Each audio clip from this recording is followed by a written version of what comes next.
নাহমাদুহু ওয়া নুসাল্লি আলা রাসূলিহিল কারীম আম্মা বাদ। আমার ভাই সাবধান, মানুষের ইজ্জত ও সম্মান নিয়ে ছিনিমিনি খেলবেন না।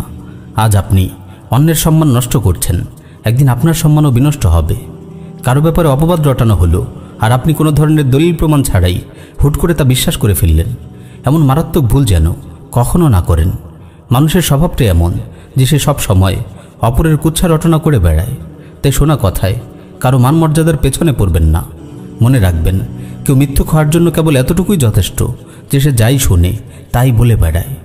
কারো দ্বারা যদি দিনের ক্ষতি হয়, মানুষের ক্ষতি হয়, আপনি দলিল প্রমাণ সহযোগে তা তুলে ধরুন, লোকদেরকে তার ব্যাপারে সতর্ক করুন। এটি আপনার দিনই দায়িত্ব। কিন্তু আপনি আন্দাজে কারো সম্মানহানি করে মন্তব্য করতে পারেন না। আপনার বক্তব্য আপনি দলিলের আলোকে তুলে ধরুন। কেউ ভ্রান্ত মতবাদ প্রচার করলে প্রমাণ সহযোগে তার খণ্ডন করুন, তবে হকের ঠিকাদারি নিতে যাবেন না। যখন যার ব্যাপারে ইচ্ছা মন গড়া মন্তব্য করবেন না। বিশেষ করে দায়ী ভাইদের এ ব্যাপারে খেয়াল রাখতে হবে।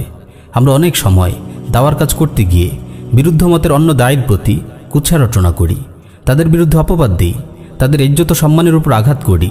আপনি দেখবেন অনেক ভাই সামান্য মতবিরোধের কারণে অন্য দায়ী ভাইকে জঙ্গি ও খারিজি বলে অপবাদ দিচ্ছেন। তিনি খুন খারাপি, বোমাবাজি করেছেন বলে নির্জলা মিথ্যাচার করছেন, অথচ এটি দাজ্জালি মিডিয়া থেকে কপি করা জঘন্য একটি অপবাদ, যা অনেক বিভ্রান্ত ভাইকে তোতা পাখির মতো আওড়াতে দেখবেন। আপনি দেখবেন এসব অসচেতন অবুঝ দায়ী ভাইয়েরা তাগুতের বিরুদ্ধে একটি শব্দ উচ্চারণ করছে না।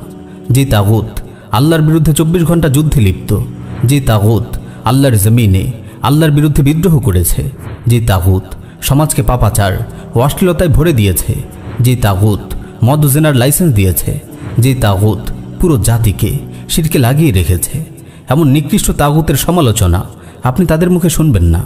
বরং আপনি দেখবেন তারা তাগুতকে নিজেদের আমির ও অভিভাবক হিসাবে মেনে নিয়েছে আর জাতিকে তাদের আনুগত্যের সবক দিচ্ছে। আর যারা এই তাগুতের বিরুদ্ধে মুখ খুলেছে তারা তাদেরকে খারিজি বলে অপবাদ দিচ্ছে। নাউজুবিল্লাহি মিন যালিক। প্রিয় ভাই, আপনি আপনার মুসলিম ভাইয়ের ইজ্জতের হেফাজত করুন। আল্লাহ রাব্বুল আলামিন আপনাকে দুনিয়া ও আখিরাতে সম্মানিত করবেন।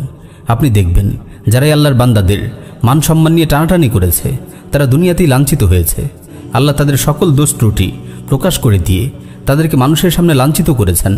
আল্লাহ তাআলা আমাদের সবাইকে মুসলিম ভাইদের মান সম্মানের হেফাজত করার তৌফিক দিন। আমিন ইয়া রাব্বাল আলামিন।